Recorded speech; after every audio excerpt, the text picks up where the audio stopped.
The reason why we have automated elections, gusto natin makabilis. Hindi ba tama na meron tayong ganitong klase computerized system? Wala akong problema para mapabilis. Actually, ang difference lang naman ng automated counting at saka manual counting is yung basa A, basa B, tapos sulat. Yun din na dapat ang gagawin ng automated counting machine. I-shoot mo, mag-i-score siya.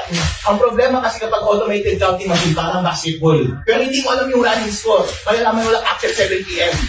At magbibilangan lang ng sobrang split second after 7 p.m. Kaso nga lang, bago lumabas yung final score after 7 p.m., parang connected na siya sa internet.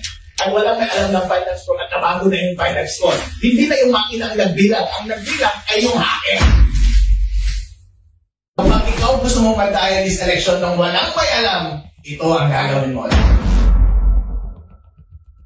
Nakikita nyo sa screen nyo ngayon ang mga code. Kapag kukunin mo yung source code ng isang makina na hypothetical, ganyan ang itsura. And kung gusto mong magtanim ng kasamaan sa aking method na sobrang dali, ito yung kasamaan na itatanim mo. Nagawa ng linya na yan ay pagkabilang ng election return bago mo i-print yung election return. Pwede makipag-usap ka muna dito sa hacker server na may HTTP localhost. Yan yung server ng hacker sa internet kasi konektado sa internet. Nakipag-usap ka muna dyan at padalhan mo ng data yung hacker server.